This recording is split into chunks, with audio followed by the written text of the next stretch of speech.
All right, all right, all right. Welcome to another edition of the this week. I started to say the best damn baseball show, but that's normally on Thursdays, which we will be bringing back starting this Thursday night, by the way. So catch us at 8 o'clock. I believe it's going to be 8 o'clock. It was 8 o'clock, I think, last year. But anyway, this is this week in the CBL. We are back once again, week one of the CBL. For those of you that maybe aren't familiar with what this is, it's our 128 team college themed Major League Baseball Dynasty League. Guys, welcome to the show. We are expecting Ram to make an appearance again. So he'll be on soon, I'm sure, but welcome to the show, guys. Peter, Chris, and the Beeves. How are you guys doing tonight? Doing good, man. I can't complain. Missing Ram a little, right? He's always a little late, but man, I'm doing good. Enjoying watching some of these matchups, some of these potential early top 25 upsets that we'll get into, but can't complain. Ram, how you doing, buddy? There we go. Sorry, my laptop likes to have emotional moments right when I need it. So that was a fun 15 minutes, but we're good to go. I am more than happy to be here. All right. Welcome to the show. And then the Beeves. What's going on, buddy? Just alive and well, licking my wounds from earlier the week. Peter and I made a fun little trade, and I'm getting killed. But what's new, I was 0-30 last year, so. Well, things happen, things change, and that's the beauty of this league is that things can change very quickly with the short-term contracts and the revolving door of the draft. So that's one of the things that I'm looking forward to seeing over the next couple of years as well, because that next draft class is going to be really nice with the juniors that we originally drafted, and going to see some really big names coming up in those drafts in future seasons. Guys, I just wanted to start things off tonight. We did have a fleece-free protocol trade go down right before the start of the show. I will turn that over to you here in just a second, Beeves. It involves your squad obtaining the services potentially of one Aaron Judge. For those new owners to the league, if you're not familiar with the fleece-free protocol, if you haven't maybe read the Constitution to see what that's about, basically what happens now is I created a thread in our Discord with that trade in it. At any point over the next 24 hours, any owner in the league may try to one-up that in their opinion by posting their own offer. And at the end of the 24 hours, the Kansas State owner will get to choose which trade in that thread they would like to go with.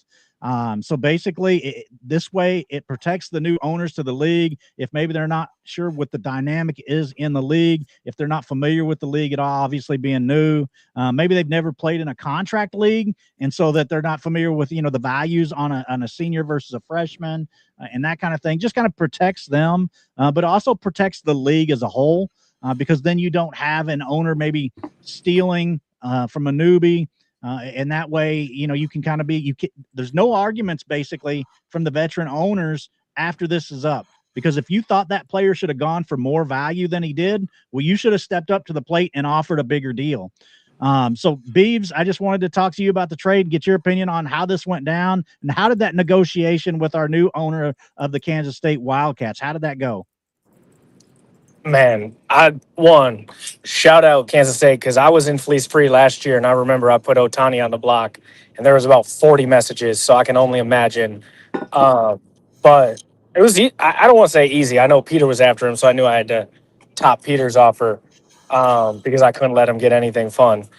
But it wasn't easy, but I think we find common ground, and he said what he wanted and offered up a bunch of tried to fill some holes plus some. I knew I have to survive fleece free, but also encouraged him to make sure that he gets whatever's best for his team, and I'll be there at the end of 24 hours and make adjustments if I need to.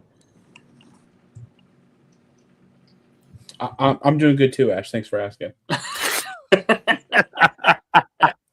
my bad. I got carried away. Peter, I got too excited about the fleece free deal. I had to jump right to it. I skipped over Peter. I do want to say in regards to the fleece free, and this is also a general comment to anyone who's watching for the trade stuff. please post the freaking full names of the players. I'm getting really annoyed because I'm looking at the trades and it's like, oh yeah, here's Henderson. And I'm like, Gunner? Logan? I don't know. I'm like, there's Williams, 128 teams. There's a lot of Parkers and Williams and Rodriguez's and like Henderson's. Please, for the life of me, post the full name. It's in the rules. I'm not even an admin for this stuff, but it's annoying because, like, when I want to shit on you for your bad trades, I need to know exactly what level I'm doing it at, and I need to know what players are being moved. And I do not have the time to go back and coin flip and hope that it's Logan and not Gunner or something like that. I see some of the regulars are in here, by the way. No one is trading Logan Henderson for Judge. Listen to me. I'm going to tell you this, Jim, because I've been in the league now for a year and whatever the month is, right? Every time I think nobody will do a trade that stupid, somebody comes knocking on my door and says, don't worry, Ram, I'm that dumb. I don't understand fantasy baseball enough to make that deal, right? I mean, we've got Mark over here who traded Gunner for Judge, right? He was moving real big pieces for Judge. And we've got guys out there that are like, hey, do you want my the 30th ranked prospect on the Cincinnati Reds? Like, do you want that guy? Because like I think it'd be a great deal for Arson Judge. You know, it'll be great. But no, you're fine. I like you. You're okay. But it's just one of those things where, like, trust me, you know, the one thing you learn about the CBL is you can never really sit there and say, oh, that trade's not going to go down, because it will. It will. But yeah, for the general sake of trades completed, and also for Fleece Free as well, for the sake of like clarity, to make it easier for everyone, to avoid confusion, please just use full names, or at the very least use some initials. So like that way we can kind of work it out, because it does become a little more complicated when you're just throwing random names out. We had a trade format. It worked for a year. And then we brought in like 20 new guys and it's all dead. That's okay. Well, I've when been I'm doing my creating the terrible trade trade. graphics for the show, I'm like, I'm going back through the trade log in the Discord, and I'm like, who was that again? What did that trade entail? Yeah, so especially if Peter's the one typing the trade out. He just types the full sentence with no spaces in between. Yeah, Peter types it out like it's a block paragraph. But Peter writes the names. He writes. You do write the names down. Rhode Island will just kind of like wing it, where like it'll randomly be different grammar or like different capitalization. It drives me nuts. So I can't. But I think we should. You know what? I think that's gonna be the Big Ten's vote. One of the vote changes that you can just send screenshot. Give me screenshot. Well, the screenshot, I mean, they make you write out the contracts for a reason, because if somehow you look, this is legitimate, right? Like, honest thought, you should write out the contracts too, because of the fact that there's confusion on certain screens. Some of the people who aren't used to CBL yet, I mean, look, I even had a commissioner of one of the places ask me earlier, hey, why is this guy displaying as a freshman when he shouldn't? I think it was some kind of baby lobster or something like that. I saw him posting, and he was like, guy should be a freshman according to this screen. Why is he a freshman on this screen and a sophomore here? And then the big commissioner, Ash, had to come in and say, well, you should know that if you're commissioning one of the conferences. But depending on the screen you're looking at, some of the contracts look different. And that's why when we write out the trades, we use full names and contracts. Like, I don't want to be a rule stickler guy, but there's actually a reason for this stuff. I know because I was bringing up the formatting, there were some eye rolling going on in the Discord, but like, man, when you're scrolling through there trying to verify like 13 trades or something, like, I know like whenever you're in a trade, that's the only one you're paying attention to in that channel, right? But like for us admins, we're trying to like verify all the trades, and so like as we're trying to go through there, the more spacing that we have, it helps each one stand out a little bit more. And it just makes it easier on us to be able to verify that the contracts match up with what they say on Fantrax and in the Discord. And if you're wondering why we do that, like, there are times where, like, if you're in a conversation in DMs trying to negotiate a trade, like, somebody may have included a piece that maybe you thought was included,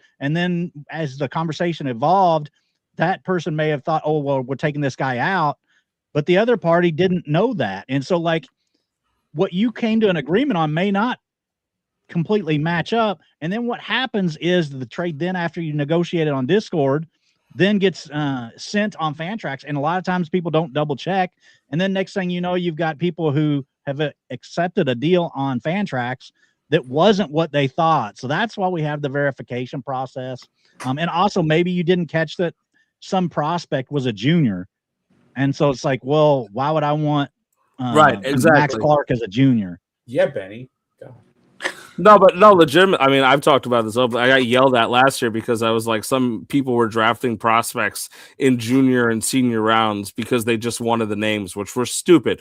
But putting that aside, like, we do have some copies of some prospects that are not in their proper years, and generally you should really only be moving for freshman prospects. But you know, if you really want to take on the risk, you don't always get to check right away. I get it. I fat finger click things by accident as well. The verification system is there for a reason. There's 128 teams. There's a lot to deal with. Like, our new owner is about to get probably 20 to 30 offers on Aaron Judge in the next 24 hours. Attract some attention.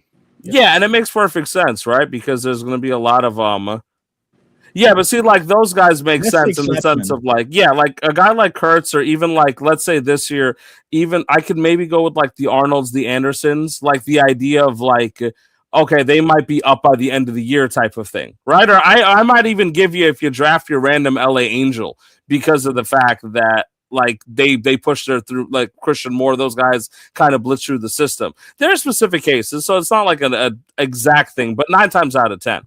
Because most guys will get promoted, they'll debut, and then, like, you know, a couple weeks later, maybe they're struggling, they get sent back down. So, like, their initial cups of coffee aren't always when they stick. So, I know it, Ed? I know it? Ram, you complain about it, but we have because of these things, we have a great name for our in-season tournament. So it kind of worked out. We have a Maker Classic. Yeah, we have a name for an in-season tournament that luckily nobody's really asked about why it's called the Buttermaker this year, so that's great. I love that we don't, because I assume that with each new crop of people they'd be like, why? But I guess some people are just like, no, I love that. I love churning butter. I love making butter. There's like a deep meaning to it. It's pretty corny. It works. It works in some sense. But I also want to take a moment to remind anybody who's listening that this is also a time that if you have questions that you want us to discuss live, it's really, absolutely, you know, like, use the comments to bring something up. We will gladly banter and talk with you and go through these things. That is the nature of doing this every week. I will call certain people stupid on the show, I'm pretty sure, depending on what trades Ash picked. Honestly, I had to be clear, because, like, depending on what trades he picked, there's going to be a discussion here. I know that Peter said he's going to quit the podcast if one of his trades didn't make it on, at least. So I'm hoping that it made it on. I think he's okay. I think he's all right. I hope so. So I absolutely hope so. But there are going to be some deals I know that may bring out, like, at least some very honest reactions with this group. I know not what to ask the Buttermaker. Yeah, it's not that bad. I didn't name it. I'll tell you that one. And I didn't name the Buttermaker, so it's safe to ask, because if I named it, you might have a name it. Right, let's say I didn't name this one. Yeah, that's what I'm saying. But, like, depending on who names something as, there's definitely different connotations. I mean, I don't know if you got to catch last week's show, right? But, like, yeah, so, like, there's a reputation that I have around certain things that people are afraid to ask me certain questions because they don't know if they can have the podcast running in front of their kids or their wives. And so it's different when I name something versus you, I think. But no, it's good to have you back here too. You know, like, it's nice to have you around for the CBL. I know this is like your pride and joy too. So I haven't had a chance to be on the channel at all lately. So I'm glad to be here. Glad to be hosting this. And then, guys, if you know you're new to our league, and so this is the first time you're catching our channel, please make sure you hit that subscribe button on the channel to help us out. Hit the like button on this video. Please feel free to make your predictions for the season in the comments. That way we can, it'll help the algorithm out a little bit and help us out. Also, we have other programming that we do on the channel. I mentioned the baseball show will be, the Best Damn Baseball Show will be making a reappearance starting Thursday night. But also on Wednesday nights, we have the New York Power Hour where we discuss all things New York sports. So if you're a fan of the New York sports scene, whether it be the Knicks, the Jets, Giants, Yankees, Mets, Rangers, Islanders, the St. John's Red Storm that unfortunately had their season ended in the Sweet 16. You know, make sure you check that out. Usually that starts at 10:30 Eastern time every Wednesday night. And then, like I mentioned before, the baseball show will be coming back on Thursday night, either 8 or 9 o'clock Eastern time. Have not decided exactly which time there. And also, if you are interested in being a part of any of our broadcasting, let us know. And we will see if we can bring you on for some of those. Especially, I know Thursday night, the baseball show, sometimes we definitely are recruiting some new people to be a part of that. One thing that you mentioned was some prospects a minute ago. I did want to bring up one point of I think that we need to address with regard to prospects.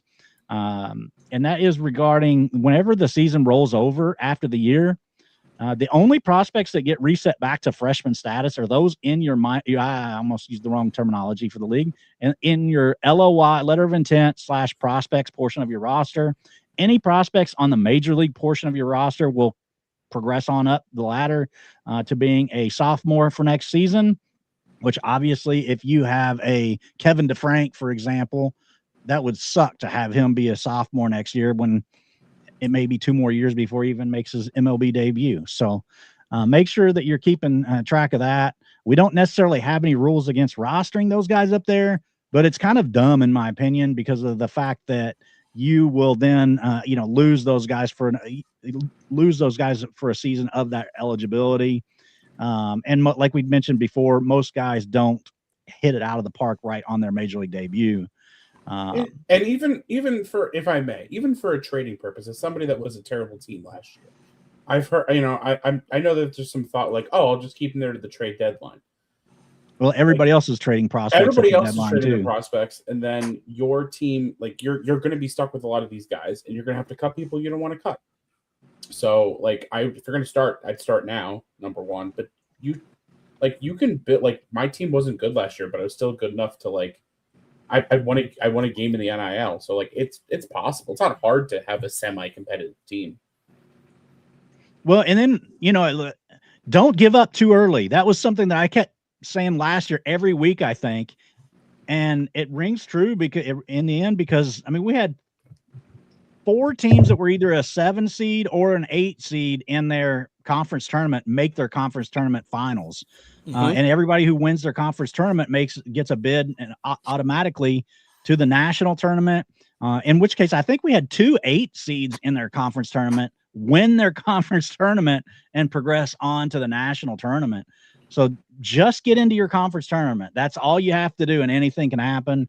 So, I mean, like right now, if you look at your team and you're thinking, oh, man, I'm middle of the table in my conference, that doesn't matter. You can still make it. I mean, you can still make a run. Hell, the guy that won the NIL last year, he bought NIT. He bought whatever. Yeah, and listen. If you're middle of the pack in your conference, you're better off trying to make the tournament.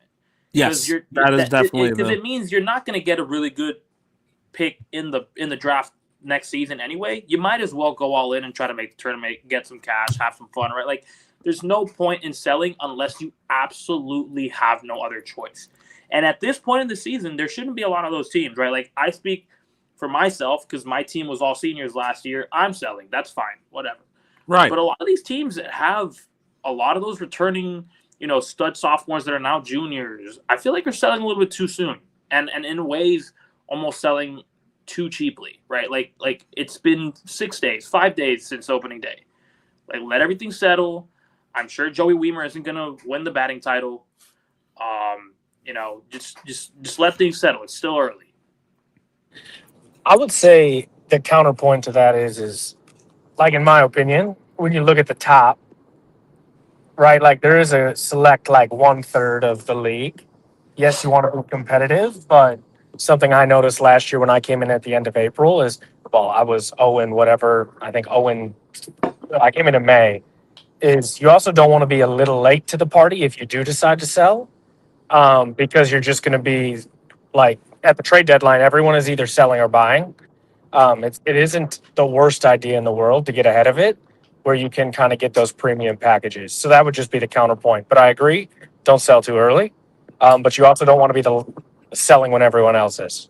Yeah, I mean, this week alone with Ryan Weathers, I traded for Ryan Weathers, and then like 4 other people did, and the package kept going up every time. Well, and to your point, Beeves, senior players are losing value every day that you hold them. So, like, that is something to consider as well. Yes. And unless that senior's your red shirt, there's no reason to hold on to him if you're not going to compete. So Penn State, of course, saying I think the prices were highest at the deadline last year. I actually happen to agree with that because I was looking around at some stuff like towards the deadline when I was trying to figure out if I could like actually pick some stuff up to acquire, and I couldn't afford some of the tastes because since they had so many people trying to compete because people had decided they wanted to try to win their conference and things like that, and they were trying to compete with the big like top heavy stuff. It was actually kind of difficult to acquire at that time. So I definitely agree with what Ash and Peter were saying in the sense of like, hey, if you're thinking that you're going to be at the trade deadline and you're going to move some of your like 50 prospects to get some players back, good luck. Right? Unless you're a really savvy negotiator or you're willing to just take the hit on some value. Right, you're going to struggle to make certain moves. And honestly, in cases, we had a lot of fleece free because of what was going on too. We had a flat out wars for certain players, right? And at the end of it, you might not even know what everyone's evaluation is different. So you might say, hey, objectively, I gave you a better package, and they go with person three's package. And you're like, all right, well, now you're stuck with your 50 prospects. Like you gambled on it and now you're going to get rid of them and you're going to have sophomores. And then generally, again, if there's some prospects like the DeFranks or any of the DSL guys or anyone who might have been starting in like A or even double A and you might need 3 years, like once you lose that freshman protection, that's an inherent expiring clock that's not very fun. Go ahead. And another thing for this year, Benny aside, more people are like Benny's a million trades. More people are making trades this year than they were last year. So prospects are already moving, and we're going to have a lot less fleece free this year than we did last year. So, for the Aaron Judge thing that just happened now, if somebody has an Aaron Judge and they see a trade that they like, they could have piggybacked that. You're going to get a lot less opportunities of that this year. Shout out to what I always forget his name, Illinois State's name. Bryce. Shout out to Bryce, man. The leader of the pack with that, when he would just take fleece free offers and say, I have these players, I'm going to sell them now because they can accept the trade right now and just get ahead of the curve. So shout out to I do remember that where he'd be like, hey, I have that player. If anybody wants to make that offer to me, you can take it right now. And it worked, because there's nothing wrong with that. So like it was this is where it was funny because you'd get the most value. I do think if somebody has a Judge that they're looking to move, this is a great time to do it. To what Benny was saying, and he's correct in that regard. As for the Beavs, is that if you see right now Judge is moving for a package that you deem to be reasonable, you can literally go out there and say, hey, by the way, anyone who made that package offer for Junior Judge, take mine. You can go ahead and do it, and you can get ahead of the curve, and you're fine. Because there's at least like one good offer in there right now, maybe two, maybe one, but there's like at least one good offer in there. We're getting there. We're getting one there. One of them is mine. Well, let's just pull it up. Let's see here. Let me find the Let's do this live. Why not? Yeah, we got it. Okay. There's actually a lot of trades, so I don't know if I want to. No, there's a lot. That's what I'm saying. There's a lot, but there are varying levels of interest here. Any of these stand out to you, Ram? I do think Benny's original offer was actually strong because, he's got a good mix of different years and some guys that are up there. It really depends on how much you like Jones and Williams. But like for me, if you like Gavin Williams, I'm assuming that's Gavin Williams, right? Yeah. Please correct me if I'm wrong because, again. Hey, right? Watch it. The one time I don't post full names. Yeah, but I'm assuming it's Gavin Williams, right? Yes, sir. Because I wouldn't look at it. I still think it's not as pitching dominant as it was before, but if you're getting 4 years of Jared Jones, 3 years of Williams, right? I like Parker a lot. I think Santushi's a good prospect. Shaw's got a good bat. That's a good, fair offer, in my opinion, for 2 years, probably 3 years of Aaron Judge, right? Because I assume if he's healthy, he's a redshirt. If not, you probably got 2 solid years out of him. Right, there's some other ones that I'm not going to go over. Got a good offer too. I like Duke's offer. Yeah, I thought Duke's offer because that's Tatis Jr. Yeah, Tatis Jr. on top of Pratt and Priester. Would I ask for more if I had Judge? Probably, but I wouldn't sit there and like lose my mind and be like, well, you moved Judge for Tatis, Priester, Patrick, Pratt, Wandy, and Teoscar. If you want to spread the wealth, that's an offer. That's an offer. I think it's good. I got to give a call out to Wayne State's offer, just because Jack is such a nice guy, and then at the end of his post, he's like, Thanks for "Thank you for considering." Shout out, It's like Jack. Jack is the nicest dude in the league. There are very few things you can do to legitimately piss me off because I like tormenting people through the trades, but I'm not mad about it, right? If someone were to sit there and be like, "Hey, fuck Jack," I'd actually turn around and be very upset. I'd take that personally offended. Jack is the nicest person, like the nicest guy in the Discord. The like humanitarian award for the CBL is the Wayne State Award of the Year, right? So like you cannot sit there. I think it's very classy, and I respect that about him. And also, not a horrible offer either, right? Jackson Merrill is a solid player. You've got a freshman George Springer who may not return the freshman value, but it's solid. Laz and Louder are prospects. He's trying. I respect it. I love that he's jumping in and doing his thing. So I also generally love Fleece Free as a concept because it gets the people going. Right? Like this is when you see heavy activity in the Discord, and I very much enjoy that. And I do think at the very least it's good because most of the time, sans for like one or two where I remember losing my mind about it, I think you do see a better offer come out of the pack.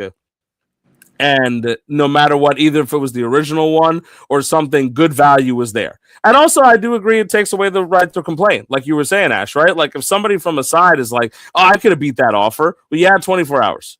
You had a whole day to beat that offer. Then beat the offer. Last year we all did right, 48, yeah. Like, so I'm hoping the 24 makes it a little more concise. I think 48 might have been a little bit too much. So like I wish there was a middle ground, but you can't do like 30 seconds. That's weird as shit because it's like the middle of the day or something after. Yeah, it ends at like 3 a.m. or something. Yeah, because it'll be something like that where it's like, oh yeah, by the way, get your offers in by like 2 o'clock, and someone's like pissed. So yeah, and with 48 hours, since we had so many teams on Fleece Free at the same time at a given moment, like 4 or 5, like I feel like they'd get lost in translation. They did get lost. That was a tough one. They didn't even see the post, so I think 24 hours is a good middle ground. And you had situations where the owner would make a Fleece Free trade and then dip out of the league again. You know, that was really funny, by the way. I remember that. Peter, like, waiting, like, 2 weeks for a resolution after agreeing to a deal for Brett Beatty, and then just not I think it works out. A couple things. Ed, I saw you before. You said you're excited to be in the middle of your conference, right? Listen, first off, I mean, you'd be surprised, but amongst the crop of people you came in, the fact that you haven't massacred your team, you're doing amazing. I love the fact that you haven't massacred your team. You went in there and decided, hey, you know what? Keep it simple, not stupid. Those other guys took the S and KISS and like just said, hey, keep it stupid. Keep it stupid, stupid. That's how they read KISS. And they went ahead and they're like, here, just take my guys for fun, for free. $1 fab, sure. A prospect that might die tomorrow, sure. Why not? It doesn't matter. It's all okay. It's fine.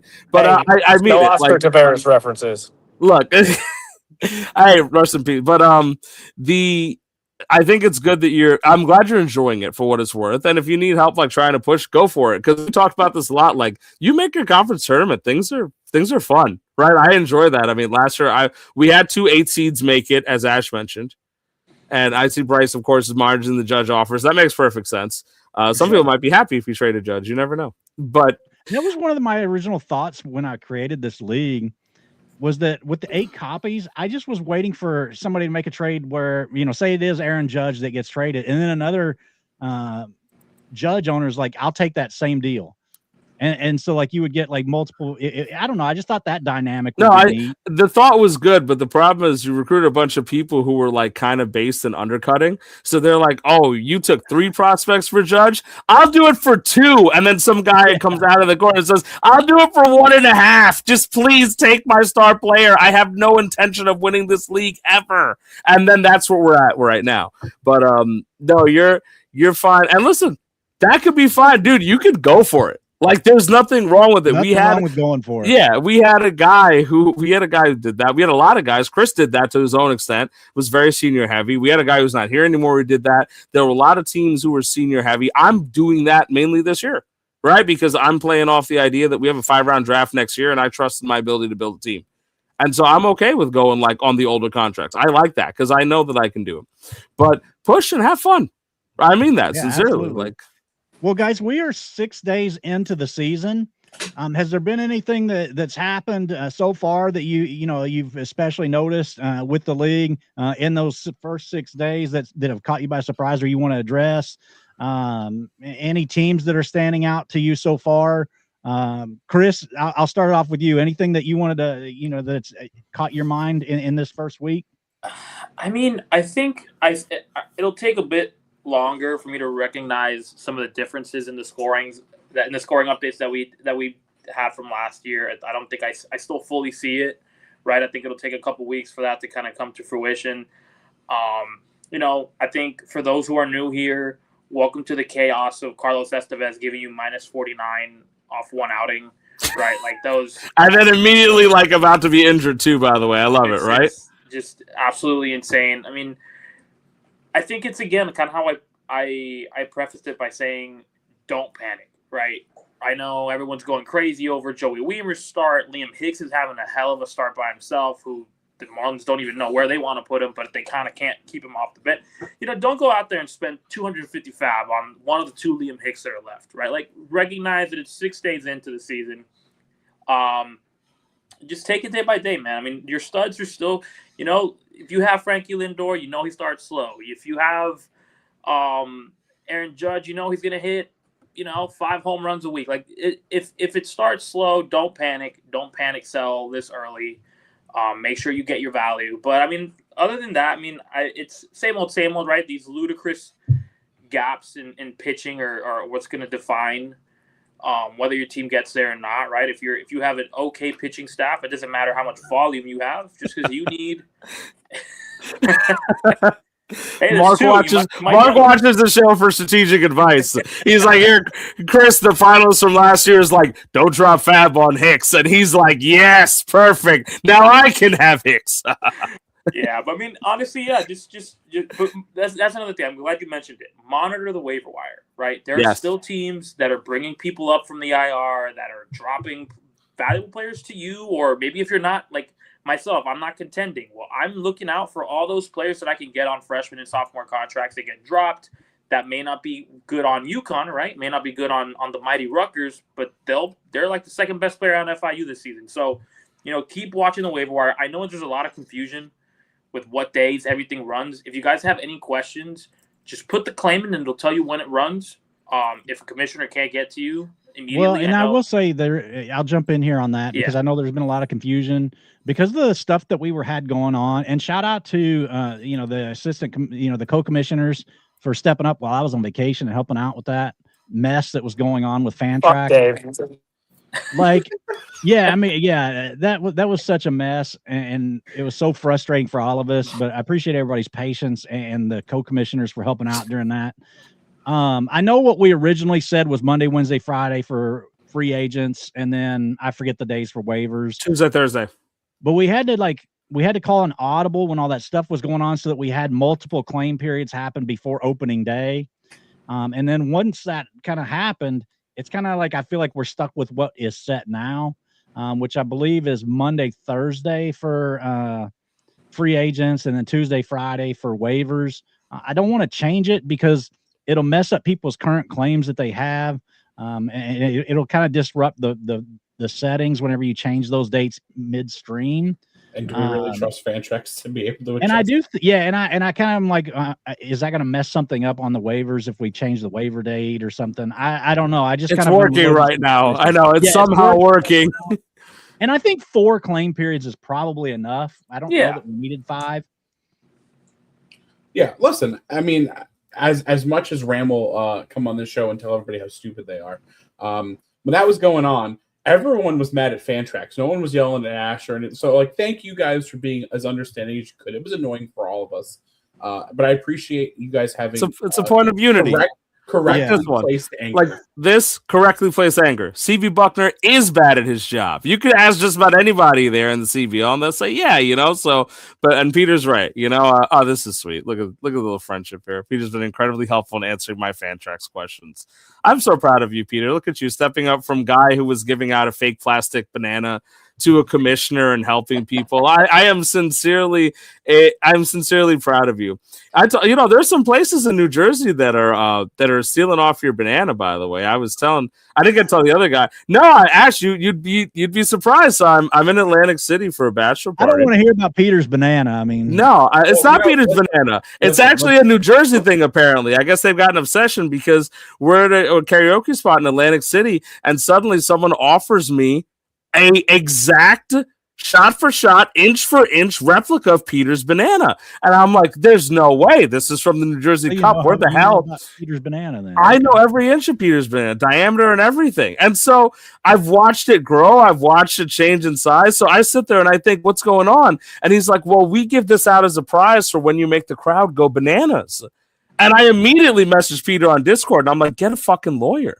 Who are these people? Listen, our lawyers are already in touch with them. Absolutely. They should not be. Just because they're in New Jersey too does not mean they should be allowed to do this. Also, I think you've got to stay firm. Don't worry. Oh, my banana. Don't worry. My banana. Stay firm. That's right. That's what I'm talking about. Nobody likes a soft banana. Not a single person. Omaha. If you guys think you're sick of me seeing to hold the banana, just wait till Ash sends me that cup and I'll have both. It'd be great. I need to do that.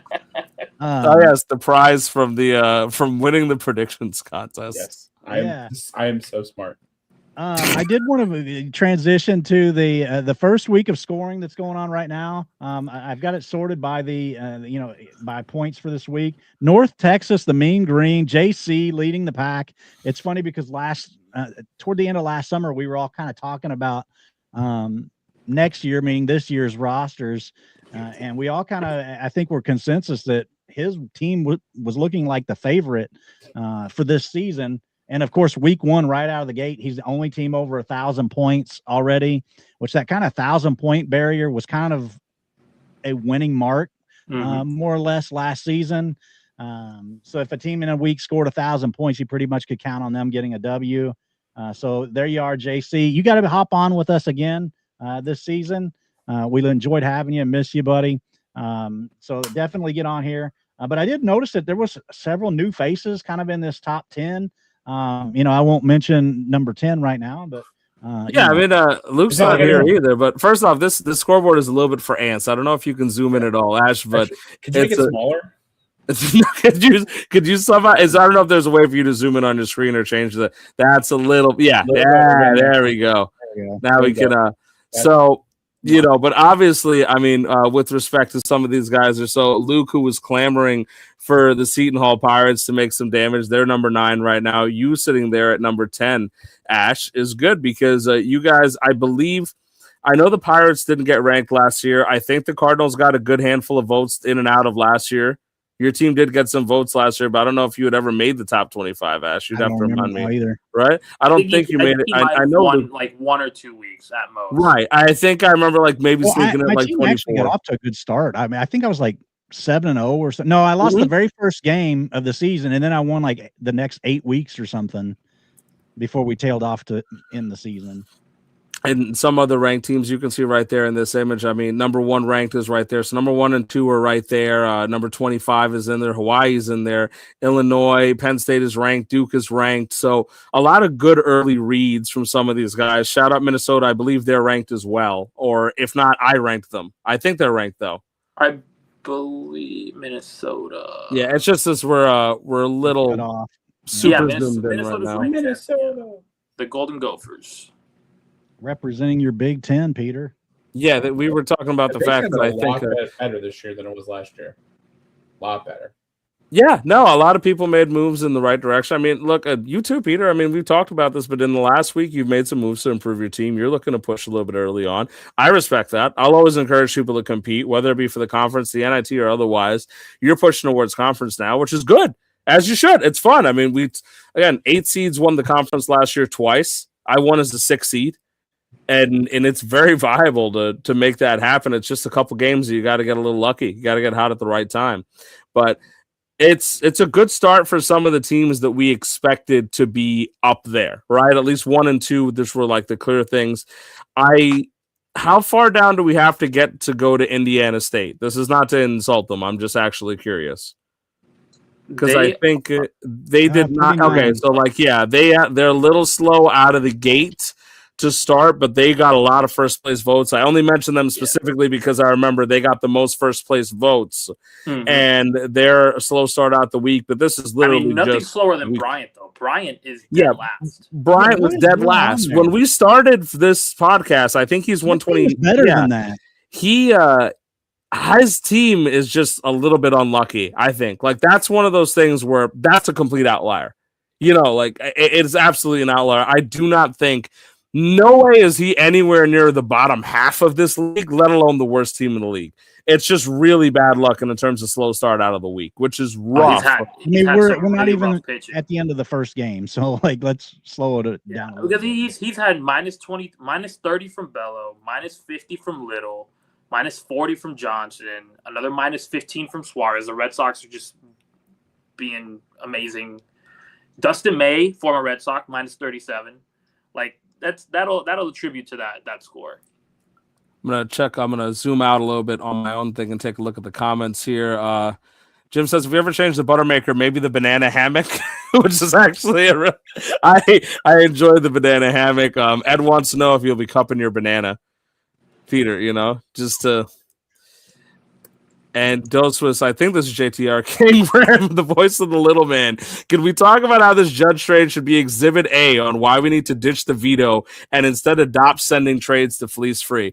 I am the most vocal person about the fact that as the judge trade is going on, we don't actually have a veto system in this league. And if you want to work with the idea of saying that we can move certain trades towards a fleece free or kind of force a fleece free instead of a veto, I think that might be something that you would really get me behind to say okay, since it's interesting. Because since we don't have a veto in the league, so if you want to turn around and say each conference can force a trade to fleece free, we don't. I'm not accepting it otherwise. We're not. This is not a thing. Okay, we do not have a veto in this league, and it's fine. You weren't here last week. And but he reads the Discord. I've been talking about this for weeks. We do not have a veto in this Discord. I've talked about this for weeks on the Discord, on the show, off. It's no surprise to anybody who has ears and notifications on, right? We don't have a veto in this league. So I like the idea of saying each conference, instead of this pretend veto where we wave a flag and dance in a circle and make a nice little document, we turn around and we say, okay, we're forcing a fleece free once per conference. I like that. Because I do think there's going to be at least 8 trades in a year that prompt some kind of discussion. And I also think the idea of a veto brings people into fear because they look at it as okay, trade shouldn't be vetoed unless for conclusion. I talked to a lot of fantasy baseball lifers who were the only reason I should ever veto a trade is collusion. Otherwise, it's your fault if you ruin your team. And I kind of respect that. So the middle ground of saying hey, if we should just adopt sending these trades to fleece free, can we bring per conference a vote for fleece free? I actually think that's a great idea. And I have a better idea. I think there is room to add a fleece, not this year because I don't like changing things midstream. Right. But for next year, I do think that adding your conference being able to do it one veto protest and then one fleece free, whatever you want to call it there, but where you force a trade to fleece free, I think that might be a suitable thing because then you have 16 total trades that can be protested in some way. I hate veto systems. I think that every league that I've ever been in where you have a veto system, there are owners in that league that then weaponize it and use that to their advantage. And so I hate the concept of vetoes. And I don't think that this league, it would be feasible because of the fact that we have so many trades that happen a day that, you would bog the system down if you had to have say 24 hours where people could vote. And then suddenly you got to wait a whole day to flip a player. The league moves too fast to be able to have any kind of voting system. Yeah, a voting system would be hard because I do tend to agree with what you're saying in terms of you're going to see people vote against trades that make it harder for them to win too. That does happen in a lot of places. Mm-hmm. Benny, I heard you look like you wanted to say something because of that. Yeah, what was your thought? I think we can just agree to a trade and post it in the trade block and then have someone try to beat it. That feels like the best veto. Of course, we're playing right to the opinions of Yukon, Rhode Island campus, because he thinks that every trade should be in fleece free. So Yeah, that I the funny thing is I don't hate the thought. I just can't do that with 128 teams. That's just not Yeah, possible. Like we there's move no too way to fast. do it. It would slow down everything and somebody's gonna like die over it. So Especially but I when like one the of them comes to concept making of I'd it. have been in fleece free 87 times. How many MLB trades did the other MLB teams or the MLB resell? I mean, in the MLB, obviously, look, we want to mimic the MLB, but it's not. I feel like there's some moments where we have to realize this is fantasy baseball. Like, I mean, the Luka trade didn't get vetoed in the NBA, so right, but there were other trades that got vetoed in the NBA, to be fair, but they were for Yeah. political reasons. I mean, they That's did the- get Cooper Flag, though. Yeah, So I mean, that was basically got obviously on vetoed. purpose. It was on purpose. They gave him Cooper Flag for fun. But I think if we're gonna follow that in terms of like the MLB, like if we have to do everything the way the MLB does it, to the letter, there's gonna be a lot of things like you'd have to kick out half the league because some of these guys would be voted out because their teams are gonna be failures towards the league, right? I mean, you got to relocate some of these guys. So, I mean, if you want me to start relocating guys, I can. I'm more than happy to do it, right? And they have these votes like yearly about these type of things. I mean, some of these you have to approve owners, right? So I mean, I'm more than happy to vote some of these guys out if you want, but I don't think it's going to work that way. I think I agree. We want to run a better ship than Rob Manfred. So I don't want to completely mimic them in every way. I don't every day I wake up and I think, what would Rob Manfred do? And I do the fucking opposite. But yeah, as Benny said, I mean, it is amazing trade etiquette and amazing strategy to agree to a deal and kind of force the fleece free without a fleece free. Just turn around and be like, hey, I've got an offer. This is my exact offer, screenshotted from the owner who offered it. I'm not going to ask him. I'm just going to put it up on trade and say, hey, do you want to beat it? No, to be fair, he said he was going to ask around about it. But I assumed it was the idea of like, yeah, I assumed it was the matter of like reaching out to somebody else you were talking to and saying, hey, this is the gist of the offer I've got, not just screenshotting the offer, putting it in trade block and going, hey, please beat it. Or else, like, it's interesting. I'm going to say it's interesting. Innovative in a way, but not all innovation is good for society. And that's where we're at, I think. yeah, I actually thought it was funny when who was that posted that? That was Sam. Sam. That was Georgia Tech. Georgia Tech decided to put up some prime. No. Georgia Tech, don't soil Georgia Tech's name like that. Sam. Speaking of Sam represents Georgia Tech, man. Yeah, Sam's sleeping, so it the doesn't Yellow matter. Jackets, the Rambling Wreck, whatever you want to call them. But speaking of Sam, do you guys want to get to some trades? The rest I of the know show Rambo. is just going to be us angry Do I about trades. ever? This is what Benny's here for, man. This is where we get to play ball. Let's just All right, start somebody with Peter's post in trade. the Discord that we are getting ready to start talking the trades. Maybe get some of those guys moved over. Thank you, Ed. to YouTube to comment Ed on these understands. trades.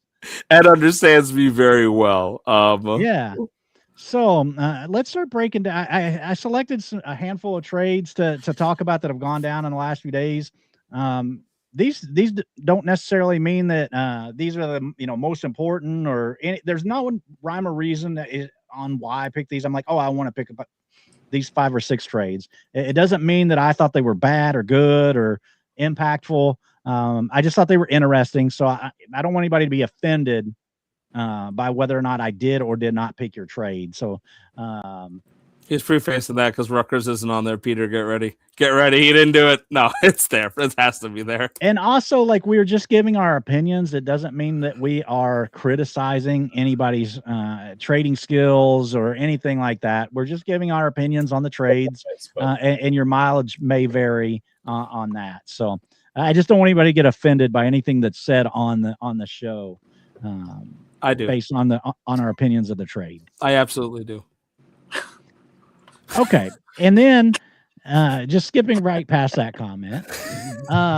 Whenever we have a prospect, we always put a ranking next to their name. That ranking comes from the Upside Prospect. That is one of the content creators that I've always really appreciated and like his ranking system. He is in our Discord, so you could tag the Upside Prospect. If you have questions about his service, I definitely recommend his Patreon. I think he does good work, and that's why I use his system on this. But anyway, in the first trade here, we've got LSU and Georgia Tech coming to a deal.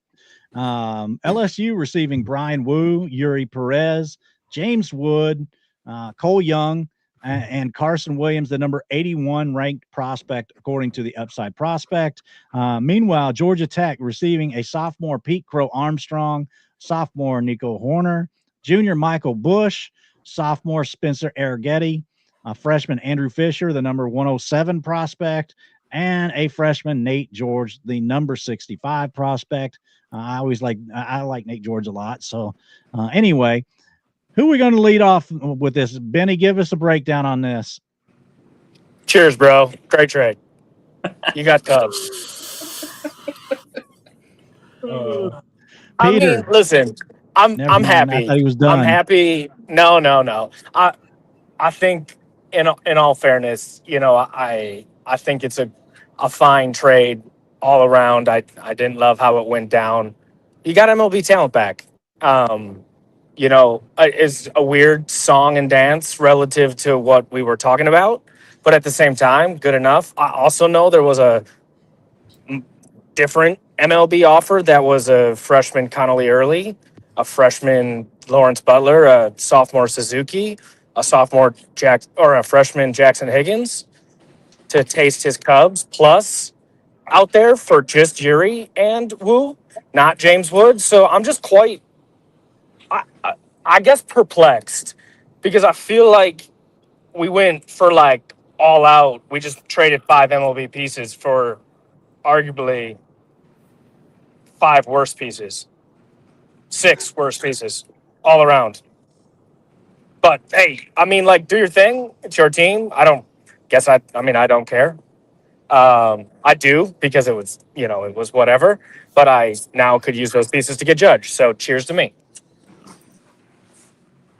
Peter, what do you think? What are your thoughts on this trade? I mean, I like what LSU got back. Obviously, myself also trading for Brian Wu this week. Mine was a freshman, though. Listen, Yuri Perez is you either love him or you hate him, but he has been pretty good this year. James Woods, who doesn't love James Woods? Georgia Tech really seems like I should put in a cease and desist to them because they're copying my system of last year of just trading for players of the team that I support and a couple of Italians on there. So this feels like a trade that I would make last year if I was a Cubs fan. But yeah, I mean, any team that's going to get Brian Wu, Yuri Perez, James Wood, like I feel like that's pretty clear. Jim Woods. Ram, thoughts? So I will. I'll try to diplomatically break this down. So if you look at the bot the way the trade's organized, right? Let's maybe we can move off Cole Young and Spencer Arrighetti. I think Cole is better anyway by far, but we put that aside. And Carson Williams, Fisher, and George, you can kind of put that aside too if you really want to. Carson's already up. I like Fisher. I could see a fight for either side. I still have a preference on taking Carson out of that set, but fine. Right? If you move that away, you've got 2 sophomores and a junior for 2 sophomores and a junior, right? So you've got Brian Wu for PCA. Most people would probably take Brian Wu. You've got Yuri Perez for Nico Horner. Most people would probably take Yuri Perez. And James Wood for Michael Bush. I think most people would take James Wood. For me, at the end of this, it's just this is a deal that, when they say like you've got a face only a mom could love, like this is a deal that a Cubs fan could love. And even then, I think they'd have second thoughts about it. So I think that it's just kind of those things where at every aspect of this trade, however I break it down, it is a loss of value, right? If anything, the years are about the same in those players, and you got one more prospect in that regard, right? But it feels like a value loss at every single avenue here for the Georgia Tech team. And I feel like there's like a player missing. And even like a top-end prospect or another player might have really changed this for me. But it's maybe not super egregious. But I think at the end of it, I mean, look, I like Nico. I like Michael Bush. I've got him in a league with cats where he's like a home run source for me, right? And I saw the first half of the year that Pete Crow Armstrong had last year. So I understand there's some fun and there's some homerism in it. But I just think it's a big value loss across the board. And yes, also to piggyback off that comment, I would love if Upside Prospect would join the league. But yeah, that's my honest opinion on it. Just feels like a big value loss across the board. Chris, anything to add? I mean, I don't want to beat a dead horse, right? I will say, and to give Sam a little bit of the benefit of the doubt, I think if he would have been here last year and saw what pitchers were valued at, especially high-end pitchers, you have Brian Wu, who went second overall in our 3-round draft this past offseason. So you already know what people value Brian Wu at. I think if you would have been here last year, or at least, asked a little bit about values, you would have noticed that, 2 sophomore arms of that caliber could have probably netted you more, should have. And I think it also makes it a lot worse knowing what Benny's offer was beforehand. I think if we hadn't seen it and you're a Cubs fan, you can try to make excuses. But again, we already saw how someone in the comments is a Cubs fan, also thinks it's not the best. I think this is one of those learning experiences for a new owner, right? That hopefully he takes, with no offense, at the end of the day, until we see something different, you have to try to do a little bit better with these elite level arms. But yeah, I'll give this win to LSU and catapult himself into even more contention than he already was. Yeah, I mean, honestly, it's made worse that they posted a trade on trade block, and in my opinion, took a worse deal. Yeah, I didn't want to harp on that, but I agree with you 100%, Peter, because it is wild to me to watch somebody post their deal and then take lesser than that deal. The intent of doing that, as wild as that is, at risk of nobody trading with you ever again, should be to get a better deal. And then you're like, no, on top of that, I'll take the lesser deal. I mean, to be fair, my deal was off the table. Right, but he didn't have the option to take mine. But it wasn't before this whole thing started. If you were just looking for value, he had the value that you get what I mean. So it's just one of those things where it's not like you could have ran back to you. I get it, but it's a matter of you had the value in hand. You got a fair offer for the value here. I mean, also for me, one of the things too about, I know you were talking about the merits of maybe selling a little bit early, Benny, but honestly, if you broke down each of the 3 main pieces here in terms of sophomore Wu, sophomore Perez, and a junior James Wood, each of those would have netted you something, a very strong level return, had you broken this down. And you could have rebuilt half a team on the return for Wu, Perez, and Wood alone, in my opinion. So the fact that you got this, you made your team worse, and you're now not even really in a position to repeat, and you'd have to move your Cubs to try to rebuild off that. I do think it's rough. You're putting yourself in a very rough position to dig yourself out of a hole that you put yourself in. I'm going to try to contain myself a little bit, but those of you guys that have been around the league for since the inception, kind of know my thoughts on Yuri Perez. This deal, the 2 players that I would want most out of this whole deal are both going to LSU. Perez and Wu are great arms. In my opinion, in this league, you should never be totally rebuilding, maybe retooling from time to time, but you only get players for 4 years. 2 sophomore potential Cy Young guys down the road, Yuri Perez is a stud. Brian Wu's a stud. These are 2 guys that could be Cy Young winners in any time in the next 3 years. And this is a league that obviously values pitching really highly. So there's no way I would have traded those 2 guys in this league. I get that Sam has some heartstrings here with his Cubs coming in. Pete Crow Armstrong, I was pretty outspoken last year on this channel. The first half of the season, he looked like an MVP, but I kept talking about his swinging strike rate was horrendous. And he kind of showed it in the second half of the season where he tailed off. And I just do not think this guy is an all-star caliber player moving forward. That swinging strike rate is just too unsustainable. So I don't know this trade. I could not. I'm not a huge Michael Bush long-term fan either, and he's a junior in this trade. And Nico Horner's a nice piece, but I'm sorry, Sam, but like this is not a trade I would ever even consider. Like LSU here got by far the biggest steal of any of these trades that we're going to have tonight on this broadcast. So Brian Wu and Yuri Perez are just elite arms that I don't think you can trade in this league. Yeah, I think that's it flat out, right? I know we don't want to spend too much time on one trade, but I think it's pretty clear that's the consensus opinion of just about everybody, including the other Cubs fans. And just so we don't keep him in suspense, we'll add we'll move along to the next trade. And we won't keep him in too much more suspense. Peter, we do have a Rutgers trade. For the first time on this week in CBL, we have a Rutgers trade to break down. And the way we do this is if you're on the show, we don't ask you to like give a winner or anything. We just ask you to talk how the trade came about, who initiated negotiations, and how the talks went, how the dialogue went. So just kind of break it down. We'll start.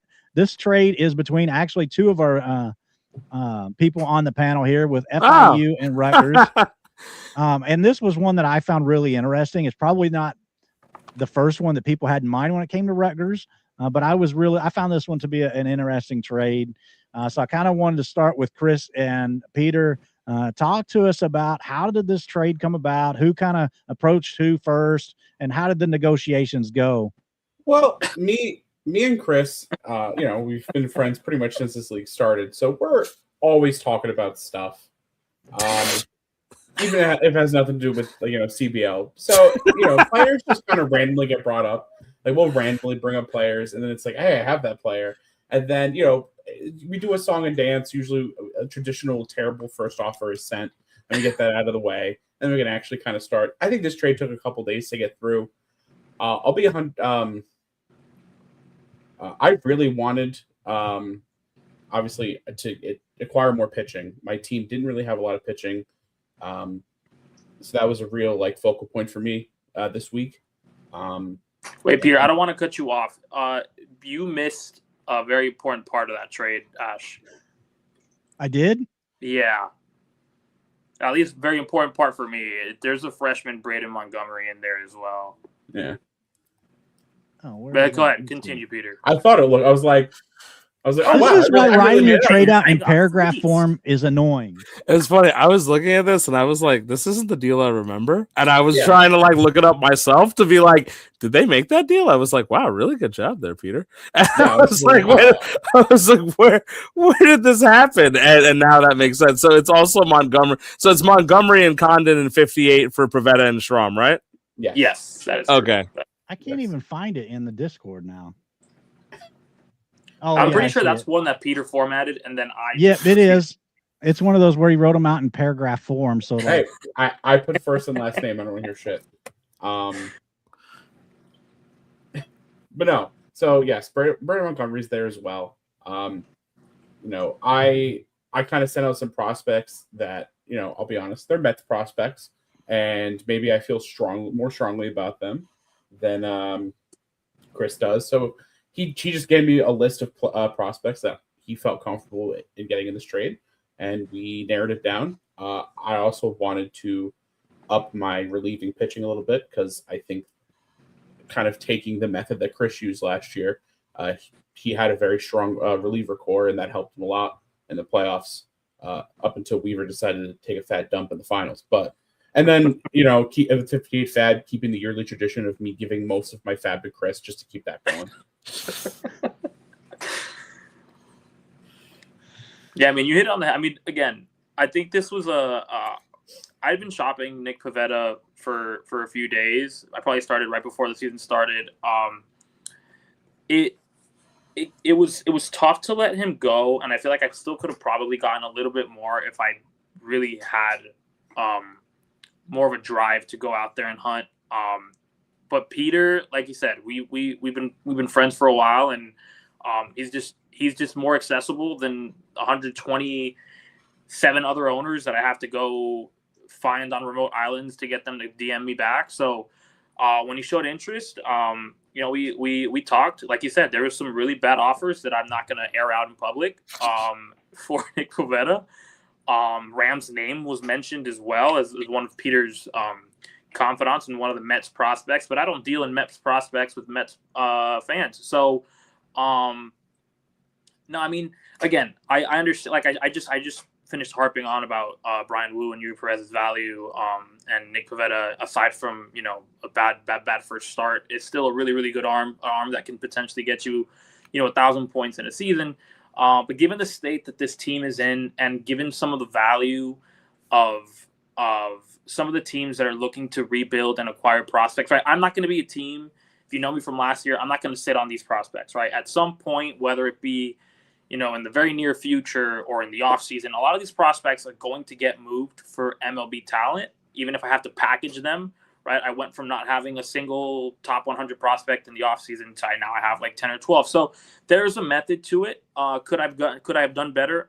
Maybe, right? Matt Strom was kind of a throw-in. I wanted the fab, again, to kind of use that fab because I sent all my fab to Benny.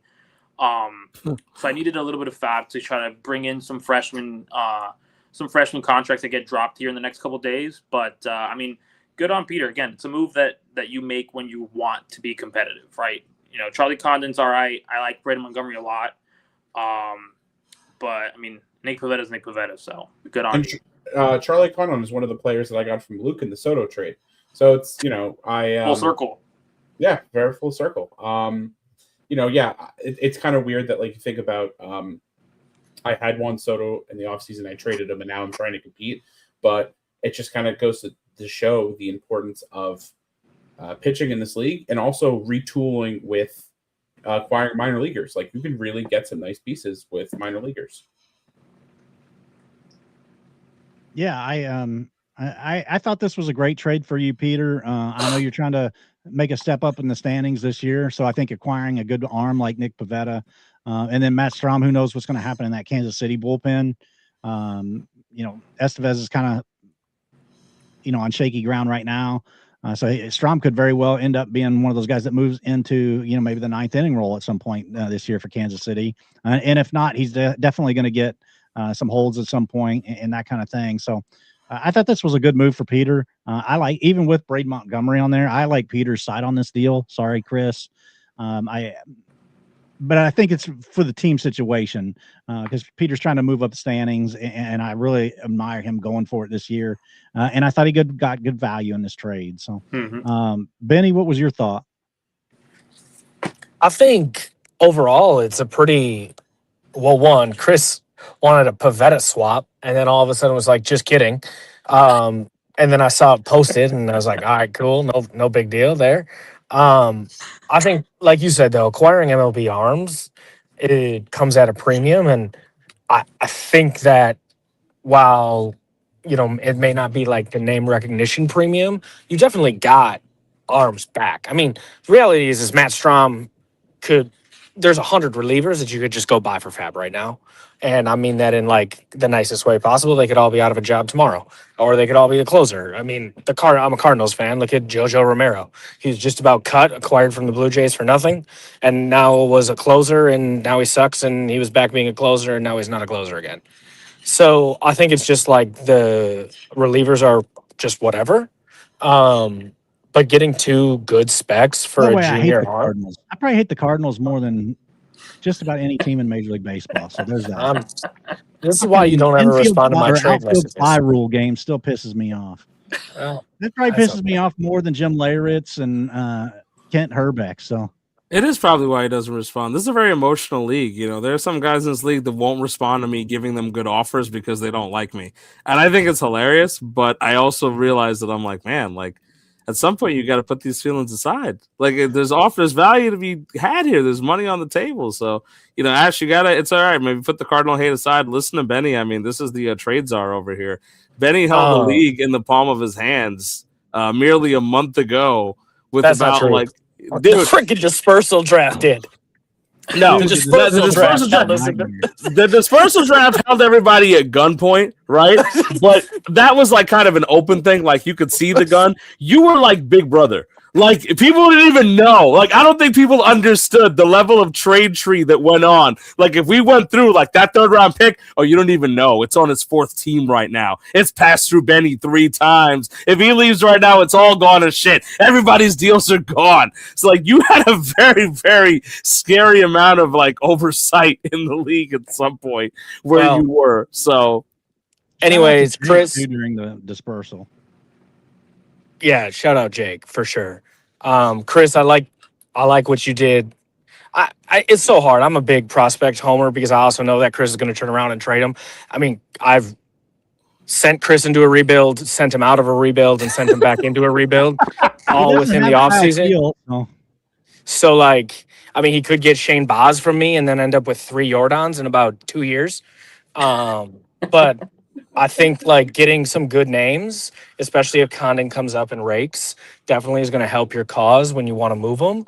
And then, but you can't help but get Big Dick Nick. It's a good one.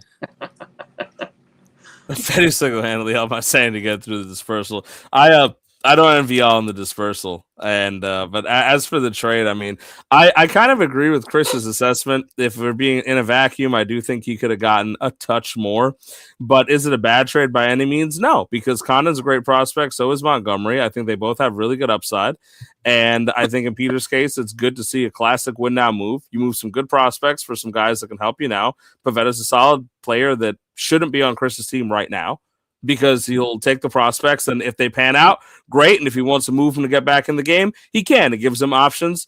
The fab is pretty much the worth of Matt Strom, I think, as a sophomore. So overall, I think that's about okay. He might have gotten a little more fab than would have been expected, but overall, this is fine. This is a nice little put together trade that I have nothing angry to say here, because it's a good offer. Rumor has it Florida's buying prospects. He's only got like 44. I think he's going to flip some of those. He has to. He's going to lose. He's going to condense them. Yeah. Sure. All right, moving along. Another name that we saw on this show many times last year is making a comeback to the trade analysis segment of this weekend CBL, and that is DBU. The point scoring machine last year, kind of steamrolling through the regular season before falling in the national tournament. DBU receiving in this trade Shane Boz and Camilo Doval, while Cincinnati receiving a quartet of prospects here, all freshmen. Caleb Bonamar, number 36, according to the Upside Prospect. Then you got Elmer Rodriguez at 115, Kendry Rojas, number 297, and Harlan Susana at 52. Just kind of want to walk through this trade and get your all's thoughts on it. Ram, I'll let you lead us off. What is your takeaway from this trade? Rarely do I sit there and kind of question like a DBU trade, because I've seen what he can do with like whatever. If he gets 5 minutes of time and the ability to like kind of finesse somebody, he'll do it. But if I'm being honest, I mean, Duvall, I think, is a very replaceable reliever. You could get his value with just about anybody in the league, freshman or not, in terms of the relievers who might even be on the waiver wire right now. And a freshman Baz, I mean, you gave up 4 prospects that are solid. Now, Baz is technically the best player in this deal, but Elmer Rodriguez has been shooting up board. So has Kendry Rojas. So I actually think this is a pretty decent return for Cincy here for essentially just Baz. I mean, I'm not trying to knock Duvall. I think it's solid prospects. It's not going to like set the world on fire, but for the most part, from what I'm used to from Jeremy, where I have to sit there and kind of like sigh and be like, how did he get that guy to agree to that deal? That makes no fucking sense. This actually feels like good value for Baz on Cincy's side. So I think the prospects are a solid haul here for Baz, who is at best an up and down contributor, regardless of what the CBL will try to convince you with him and Yordan Alvarez and other stories. Chris? Yeah, I echo what Ram just stated. I mean, unless Jeremy and Dallas Baptist plan on moving Baz, which would probably be the right decision, right, with how this league values him, especially on a freshman contract. I think if you look at it from that from that perspective, maybe the trade makes a little bit more sense. I do think, again, a situation where Cincinnati felt like he could get some high prospect value And moving freshman Baz. I mean, if Baz pans out and ends up winning a Cy Young, then sure, you look at it in hindsight 2020. But I like Cincinnati's side. But I'm sure Jeremy will flip Baz for 3 Jordans and 2 Vlads in the next couple weeks. So I'm gonna Teal. Peter, you can take it next. No, listen, it's always fun to see a CBL meme player get traded. And I don't know if there's a more memeier player than Baz in our league. For me, with a lot of these players that have been shooting up the board, it almost feels like maybe if you would have waited like a month or two, you could have traded for someone with a little bit more meat on their bones than Shane Baz. But it's not a bad trade at all. Both sides get nice pieces. I could very much see DBU trading Baz for somebody else, and I'm sure we'll all sit here and be like, how did he do it again? So I like the trade for both teams. And yeah. Benny? As a freshman Baz owner, this was one that I would love to have gotten through the inbox. I think it's great relative to and again, I know we aren't going to touch on all the trades. I think Cincinnati's made some bigger trades, and I would argue that this is probably his best return on quote unquote investment that he's gotten in terms of value. I mean, it's a really good trade for Baz. I mean, DBU, Baz comes out, has 2 good starts, send him in a package, and you're going to get way more just because that's what it is. At least that's what I'm hoping. And then on the flip side of it, you got real prospects. I remember when I first got in the league last year, Susanna was Thomas White of this year. You couldn't move Susanna for short of Otani. I mean, obviously not, but that's what it felt like. It was a true piece, and he's coming off a arm injury, I believe. Year 2 removed from Tommy John. I think this is a really good trade for Cincinnati. I think it also has potential to work out for Jeremy. I hope it does because I have Baz. But on the flip side of that, I think this is, like I said, the best return on investment in terms of the trades that Cincinnati has made, for sure, in terms of value back for a player. I know what you're referring to, or at least I think I know what trade you're referring to, and I don't know if we'll get a chance to discuss it, but boy, do I have something to say about that one. I agree I pretty much echo everybody's comments on this trade. I won't go too in depth on it, but man, Baz would be one that I would not probably acquire just because I've been burned by this dude too many times in the past, and the fact that in this league you only get them for 4 years, so with a pitcher with injury history, it's a little sketchy for me, just because they may be hurt half the time that you own them. But anyway, no, I won't add too much more to what you guys already said. We can kind of take this one off the board and then move along to another trade. Let's see here. We'll go here.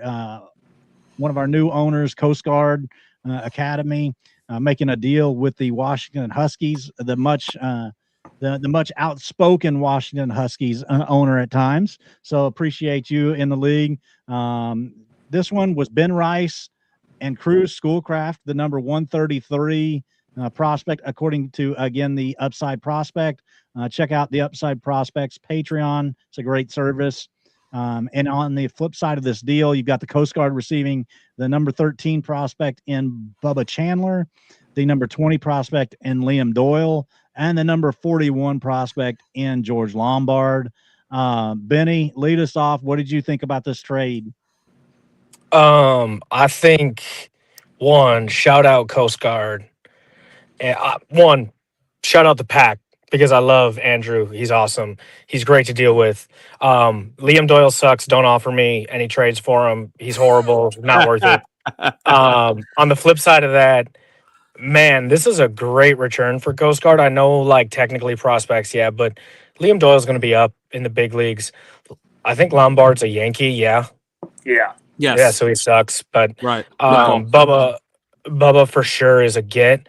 it's just interesting, truthfully. Like, don't get me wrong, Rice is a great piece, but Washington, Andrew and I went back and forth on Bubba a few times, and I just felt like the StatCast, like Ben Rice is just a StatCast guy, but it's not like he's got this track record of just like greatness, right? Like he's got like Mhm, 130 games. And I get that Bubba's same thing, Doyle, but like those are, in my opinion, sometimes when I'm shopping for prospects, I try to buy names that people want versus who I Right. actually think is good. Right. Like Bubba, just that name alone just gets you something because it's like Yuri to me. Like he's got 180 career innings. Fine, sell him as a Cy Young. He's thrown 180 innings in his career. But that name alone is going to fetch you clearly 4 Cubs. But again, Ben Rice back. I just felt like it was light by Andrew. But again, I do appreciate like him moving. At the end of the day, he moved one MLB piece for another, and good on him. And then he didn't sell Painter, and Painter had a good debut. I I think it was a toss up between. I think he probably could have gotten this deal done with Painter instead of Bubba and kept Bubba for a bigger move if he wanted, or moved them both together and probably gotten Ben Rice plus. Yeah, But that's fair. so I take Coast Guard just on the sole fact that Bubba is a MLB piece. But I do think there is, I forgot who was talking about it earlier, like Ben Rice having catcher first base, but being a first base DH for this year, though. That's the key, is like it's just going to be this year. And then he's going to go to first base only. And I think then you're going to lose some of that value. He may play every day, but again, he hasn't really proved anything. He's been at 130 games. I think that was Peter that pointed that out in the Discord regarding the positional eligibility. Peter, why don't you take it away? Yeah, I mean, I really like what Coast Guard did here. Bubba Chandler's a very good name.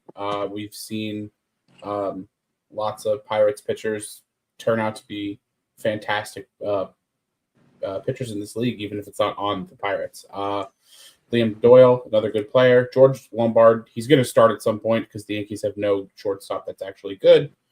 I don't think George Lombard's good, but that's just me. Sure, but he's going to get time. He'll probably be up at some point this year.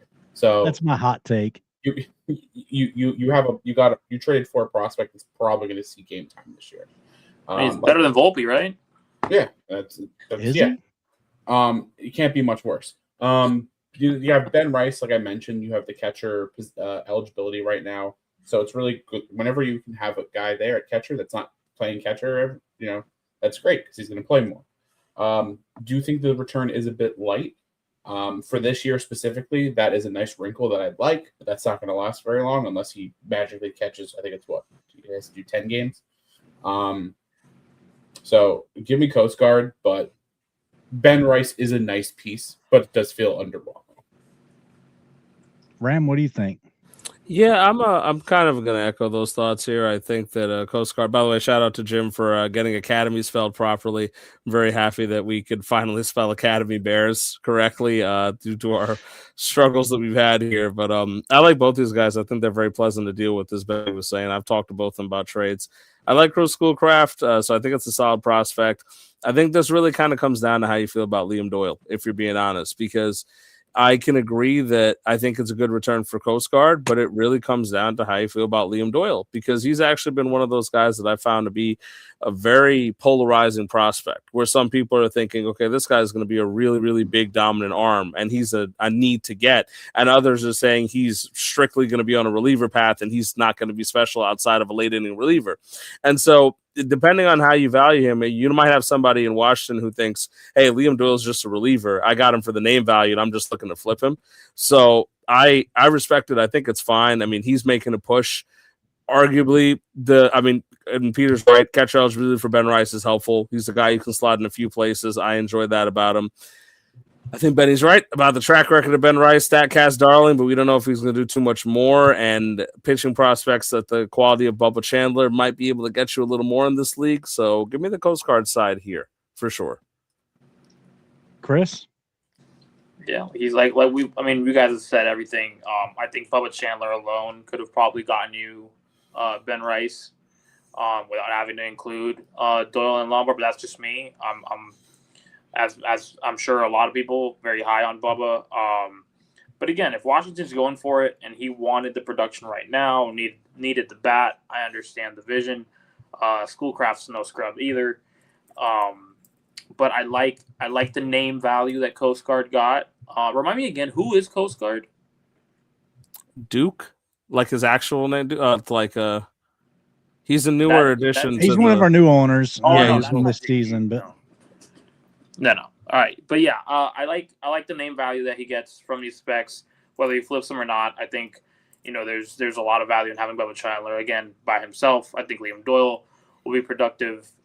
Lombard again. It's not like there's a logjam at shortstop there in New York, so who knows when he gets called up and if he could do any damage. But yeah, I'll stick with you guys and take Coast Guard. But again, if Washington wanted that bat and needed that bat, then I'm okay with Ben Rice as well. Here's the one thing, and as a Cardinal fan, I'll chime in on Liam Doyle.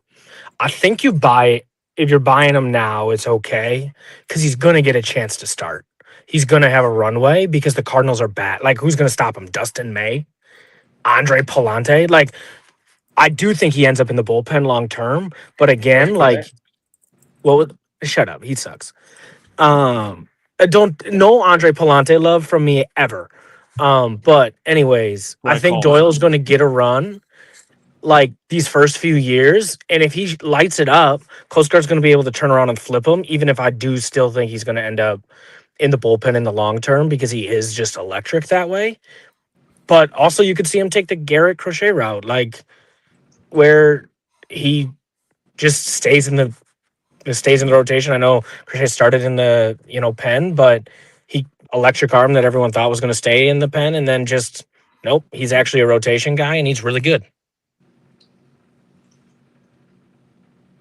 yeah, I keep going back and forth on this trade. I think that means it's probably a little more fair than some of the reactions we had in the Discord, at least in my view. I think Ben Rice is one, as a sophomore, you're getting a piece that is going to be reliable for you if you're a contender. Whereas these prospects, as JT calls them, mystery boxes, they might come up and help you out this year. They may not. We've seen many prospects over the years, even top 5, top 10 prospects in all of baseball come up and never do anything, a la Jared Kelenic and many others. I mean, what if you had taken O'Neal Cruz as a prospect, how would you feel right now? So I think that like having I realize Ben Rice has only played a season, one full season, but I feel like you kind of know what you're getting with him already. And that's what I'm trying to say here. So like if you're a team that's trying to win it this year, maybe that's why you would do this because, Doyle, Lombard, Chandler, they're still mystery boxes and you don't know what you're going to get. But so I think it's a much better trade than maybe what some people gave it credit for in the Discord when this went down. You guys ready to move to a more interesting trade? I think you might be more opinionated on. I don't like interesting at all here. This is not going to be fun. I think this might have been the one you were referring to a little bit ago. But we've got yes, it is. It is exactly the one I was referring to with him. Mm-hmm.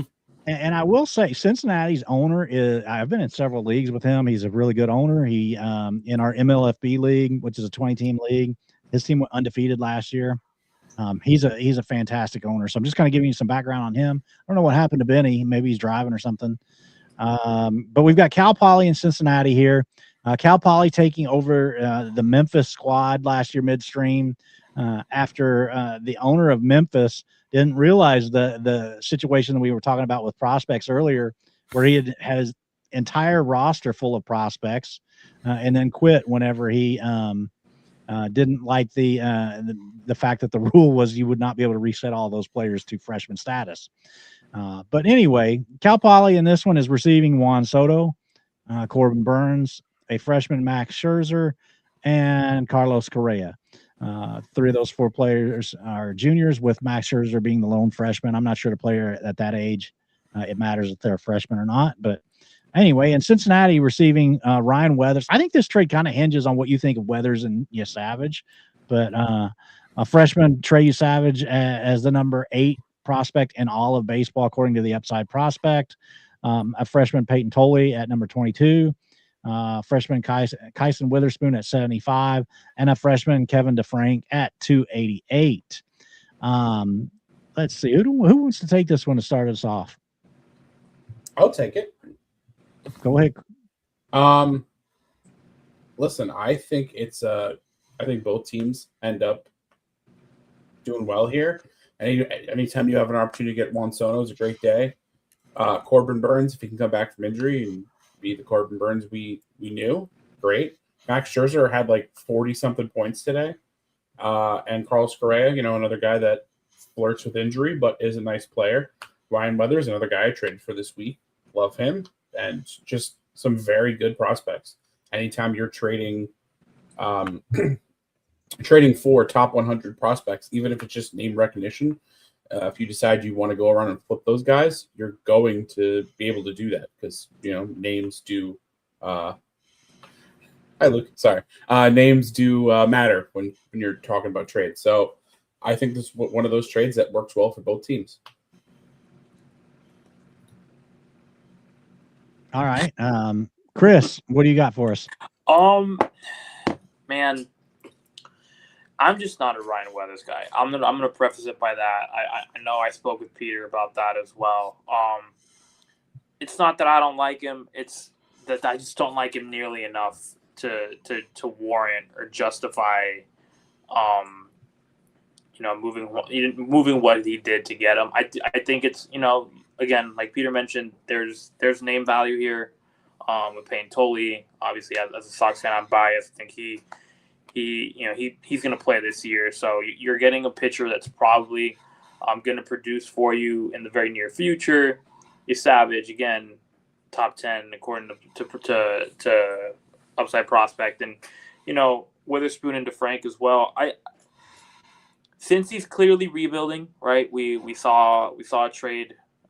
The last trade was with them, and they acquired some good value. And as someone who is also acquiring name value prospects, I don't know if he's looking to flip them. I think this is good.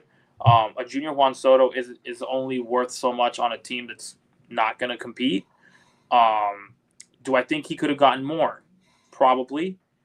Juan Soto still, if you ask Met fans, maybe top 5, top 10 player in baseball, period, right? Let alone anybody. fans. What do we Met fans? I can't believe you just sat there and said Peyton Toll is going to be good and then doubted whether Juan Soto's a useful player in fantasy. Whoa. I said he was going to play this year. I said I think he's good. I didn't say he was going to be great. Anyway, not the point. I can't wait till he gets lit up in his first start, and then I'll come to you and just listen. The Red Sox are like 1-5, dude. We're just here for the vibes. But Max Scherzer, again, like Ash mentioned, freshman, doesn't really matter. He's likely not playing out that contract status anyway. Correa, if you need the bat and you hope that he's healthy, right? Sure. But I think the main pieces here are getting that Max Scherzer year this year for sure, and then the Juan Soto, Corbin Burns. So I like what Cal Poly did. To put himself, again in contention, and we are, at a point. You know what? I meant to say in fantasy. Now that Luke prefaces that because it's included. I mean, you're right. He's like a top 2 in fantasy, but go off, King. In a league, if you include pitching, Juan Soto's not second in this league. We eliminated strikeouts from hitters in this league. What do you think Juan Soto's going to do this year in CBL? I guarantee you he will not. If he plays 162 games, he doesn't finish second in scoring if you include pitchers. But that's not the point. I think Cincinnati got a good return, again, name value wise, but Cal Poly, shout out to them. They took that team from the depths of hell, and I think that when we checked the chart, they were second in scoring this week. So definitely a win now, and a very, very solid win now move, where it also gives you some control next year. So shout out to them. Is Benny still with us? I think if Benny's available to talk, I'll let him talk. Yeah, I'm here. I just can't hear Ram, but that's probably for the better. It is probably for the better. Go for it. Give it a shot. I'd let you go first because I want to make sure you can stay connected. Go ahead, Benny. I think this is a smash for Cal Poly. I think here's my one thing. I don't think you should post trades on the trade block. I also think that if you know someone's negotiating or interested in a player, you should also backtrack and follow up with them before hitting accept. Because I have been interested in, there was a time, and I'm just going to put this out into the world. There was a time that Juan Soto I was required to trade 4 first-round picks, Connolly Early, Justin Crawford, and another top spec, and 2 second-round picks for Juan Soto and Vlad. And I would argue that not a single, like those 2 players didn't return a single player that you would have drafted in the first round. I just don't think there is that he got back. And I think that to me, that would be the biggest thing is like circle back because I think you undersold a Juan Soto. I think it's a fine trade. You got some good names. Savage is hurt with a shoulder impingement. You just better hope that that's not 2 years of his, you better just hope that's not a shoulder surgery and out. And then on the flip side, like Coley is like a Liam Doyle to me. Won't let Mariana touch it. Tolley is like Liam Doyle for me. Like I do think he ends up in the pen because where are they going to put him? Unless he's truly electric, he's their 5th best starter. And I mean, you've got Specs back, and Ryan Weathers is going to end up in the pen too when everyone's healthy, unless he really turns out to be good and if he can stay healthy. Again, I just think that I think it's a smash for a win now team with Cal Poly. Sure, Cincinnati gets some good specs back, but on the flip side, I feel again, this is one of those like fleece free wise. Like I feel like I had much better pieces that I had already put on the table, and the ask from me was much higher than what this return was. So I'm taking Cal Poly 200 times out of 200. Yeah, I can definitely see that. Ram, take it next. Yeah, I agree with him 100% with what he was just saying is that for me, I mean, I think this is a bad deal. I'm surprised because, since he's shown the capacity to be able to make really good deals, I was just talking about the fact that I think he got the better end of the one with DBU, right? Which is a very special thing because I don't know if that ever happens in this league ever. But I don't think anybody's ever won the trade with DBU. So right. So like for me, I think this is a really interesting thing because I like Ryan Weathers. I consider myself one of the high guys on Ryan Weathers, and I think he is a talented arm, right? But that's the type of guy that you buy on, you take a risk on in the hopes of, it would be like nice to have Ryan Weathers. I think he has some kind of upside versus like, that's the primary move to get Juan Soto. I just don't think that the value equivalates here in any sense of the world. I think Cal Poly has done a really good job of trying to build back off a team that had absolutely nothing, and I give them a lot of credit for being able to do so with essentially no major league players when they walked into that team, and they did a great job here.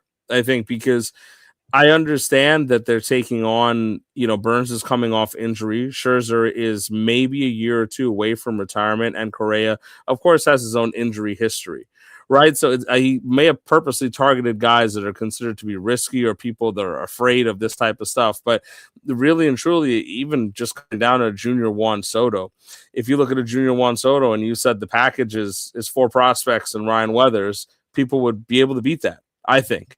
And again, I like Savage a lot, but as Benny mentioned, he is already having some shoulder issues, right? And Peyton Toll was a guy that I joked about this on the show actually a year ago. I drafted him in the CBL. I was the only person who drafted Peyton Toll in the CBL inaugural draft, and I rostered him because I thought he'd be a good guy.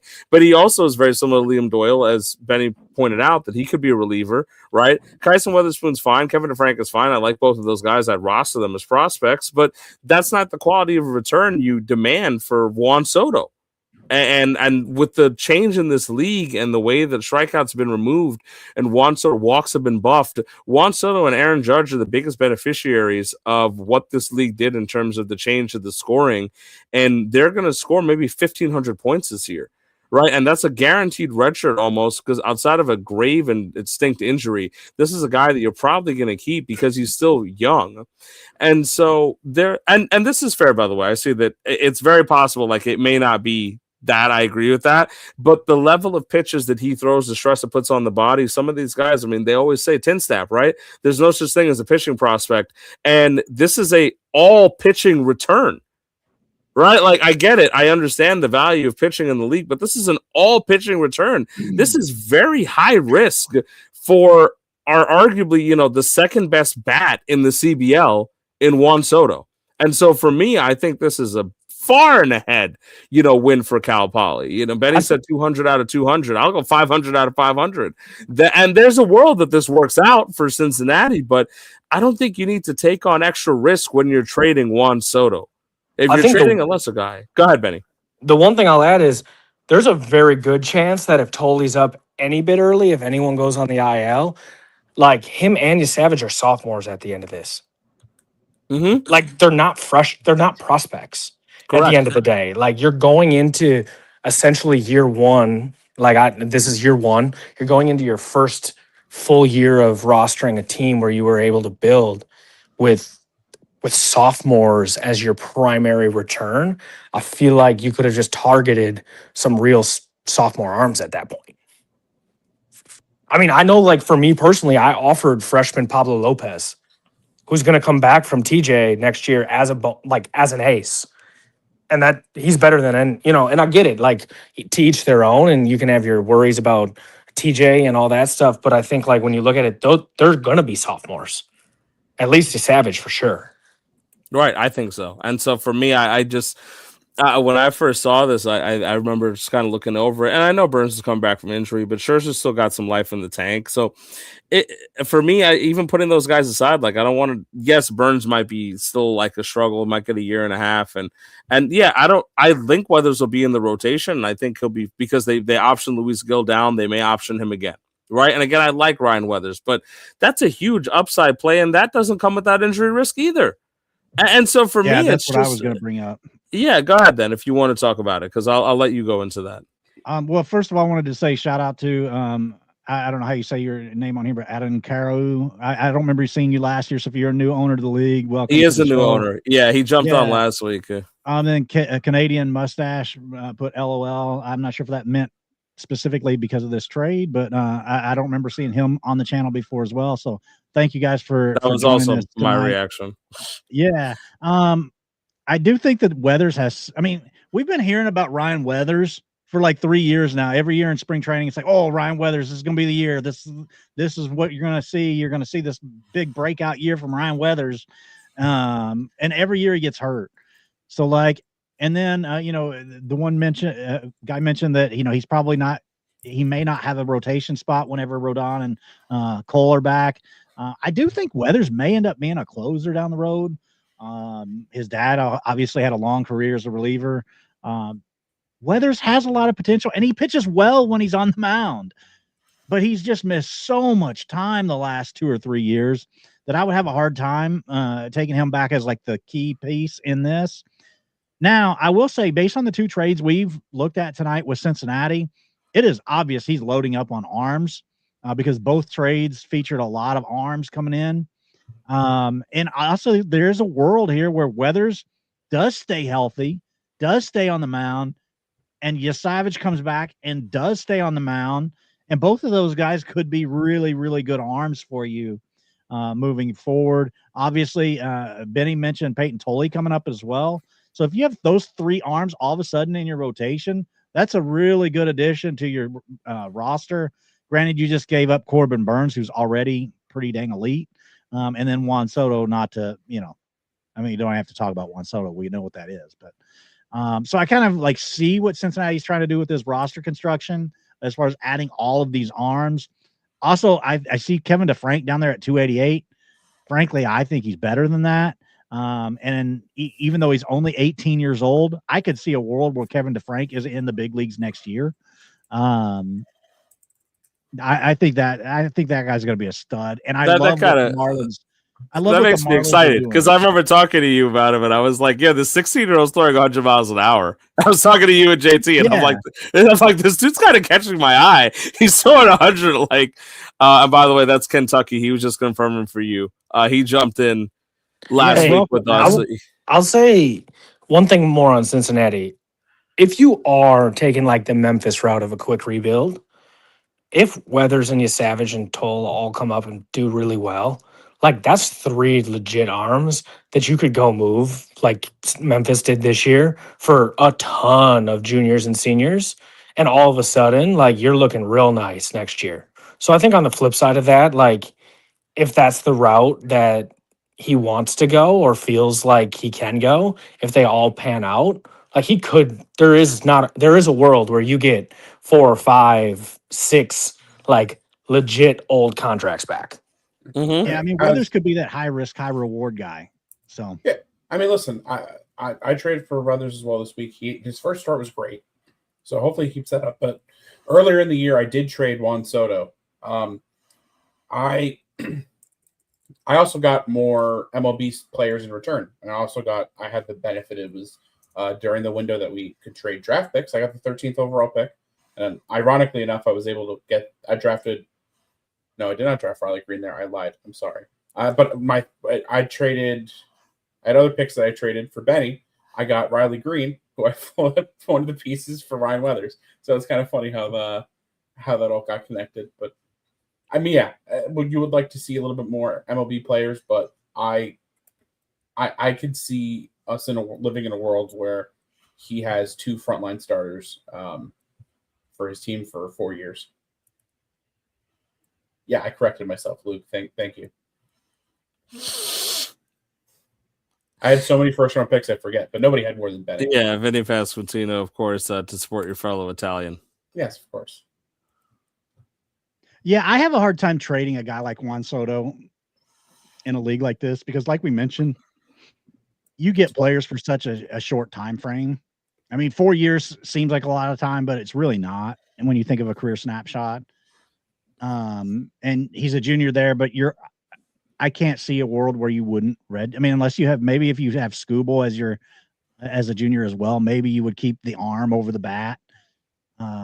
I'm just trying to think of a way he wouldn't be your red shirt. Right. I think that was 3 years. That's the most confusing part about this trade to me in general. Like overall, was when I was talking to him, he was so adamant that this was his red shirt. And then like you look and you're like, that's what he moved for. I think that was the more confused. I don't think it's a bad return. It's But just he may confusing. also, I mean, Savage looked so good when he came up last year. Like he may think this guy's a Cy Young already. And I think so too. Like that's the other part of it is I love Savage. I've been trying to get him, and honestly, when he's been hurt, I've been trying to get him because buy a little low on him, or try to. But he's kind of like Yuri, just a year younger for everyone. But I do think like shoulder injuries are just scary. Yeah, I agree. Any other thoughts on this trade before we wrap up? No, I think it's been I think we're pretty good there. Do you have any more that you want to run through? I do have one more. If you guys want, I didn't know if maybe we were dragging on or not. Do you guys want to go do one more? I'm down. I got the one All more in me. I'm here. Our old friend Baylor Mike made this week's episode. Speaking of, somebody just mentioned Vinny P. Luke, you just drafted Vinny P with that pick. So here we go. We got Vinny Pasquantino going to Baylor as a freshman in return for 3 prospects. Creighton is going to receive Brody Hopkins, number 74, Alfredo O'Dono, number 35, and Emil Morales, number 64. The much maligned CBL Emil Morales. Again, those rankings according to the Upside Prospect. I'll lead it off, man. I am huge fan of Vinny Pasquantino. I think last year was the start of his breakout. I think this guy is going to be just steady as a rock for Baylor over the next 4 years. and could even be a guy you would add for a 5th season. I think that Vinny, I mean, he's one of my favorite players in all of baseball. So I would do this 7 days a week. I love this. I love this trade for Mike. I haven't seen him in the comments tonight though, so we will see if he sees this analysis. But anyway, Benny, why don't you take it next? Yeah, I think Vinny's Twitter alone warrants at least another Dude, he is prospect. so good on X. And I think so you should at least have gotten Bubba back just for his Twitter alone. I don't know, man. You're talking about a freshman that you drafted in the top 50, I'm assuming. I don't know exactly. And these guys don't go drafted. These were you're buying better purchases with Fab this year. And I get it, short draft. That's just, to me, it's hard to sell in my opinion, sell so low so early. And there's been quite a few Creighton trades that I'm just trying to really figure out that direction because this is your freshman. It's not like he's a junior, senior, redshirt, whatever, or That's a sophomore. cornerstone. Shit, not even a sophomore. This is your best trade. I think Yeah. I agree with you, Benny. Ram, what are your thoughts? I assume they got a hit put on Benny because he was speaking the truth, but this is I don't know, man. I mean, I've made a lot of commentary about some of these type of trades. If anyone's heard from me from last year on the show, you know exactly what I'm about to say. I mean, this is highway robbery for Baylor. Great fucking job for Baylor, right? I mean, I like Alfredo Duno. I do actually think he's a good prospect. He's on the rise. This is a guy that I give credit to, right?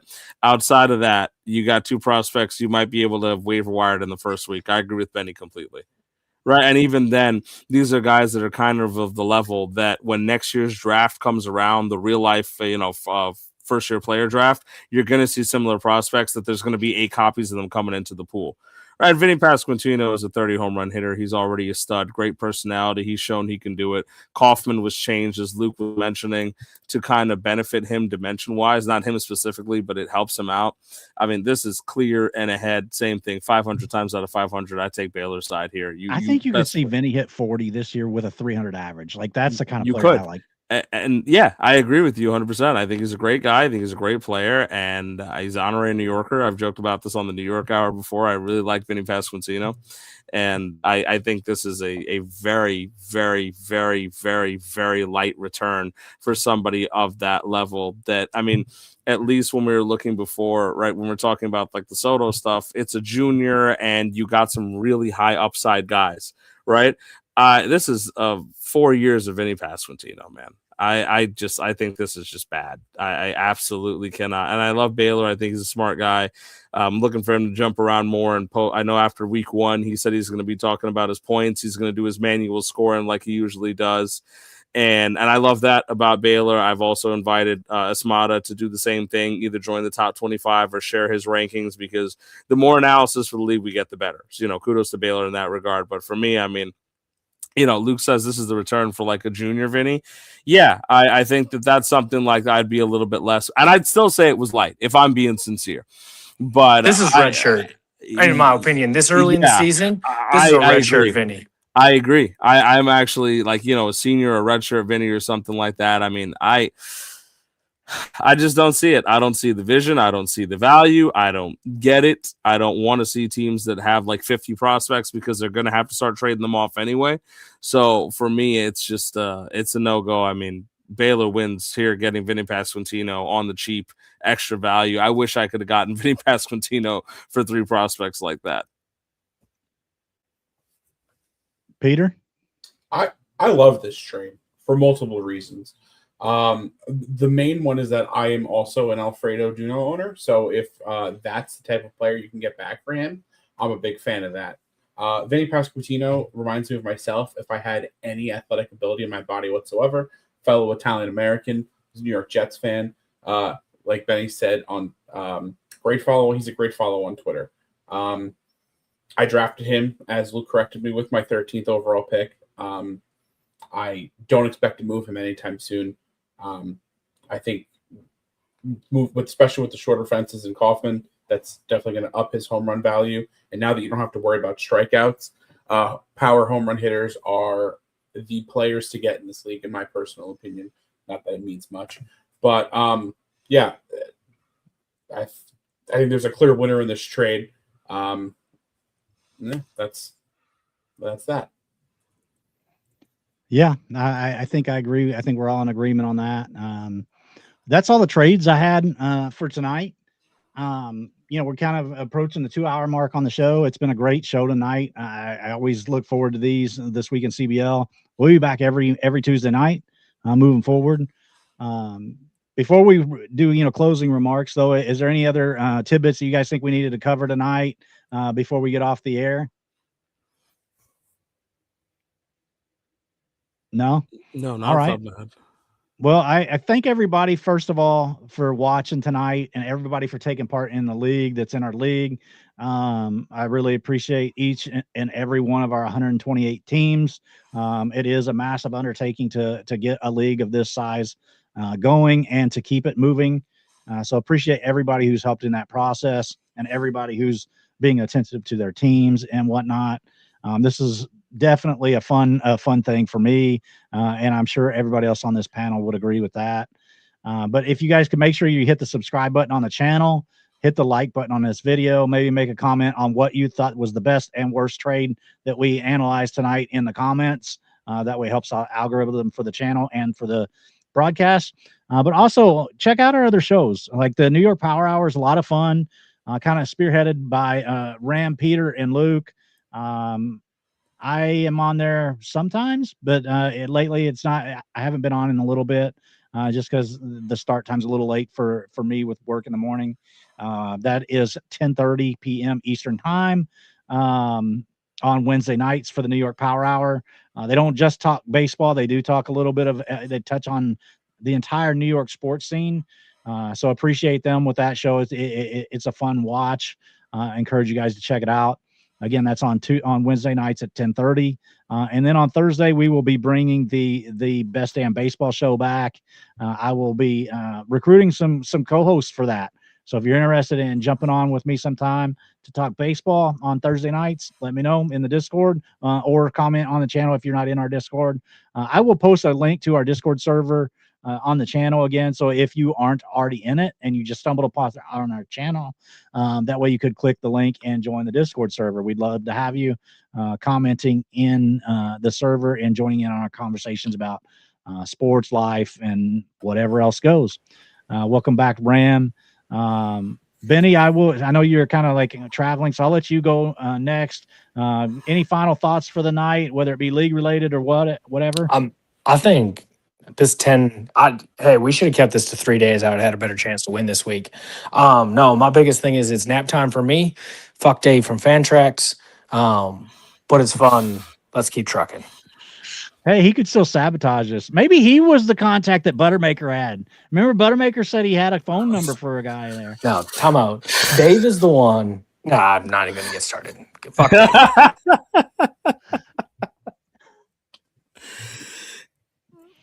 God, Peter, I'm glad we're back on track. Oh, sorry.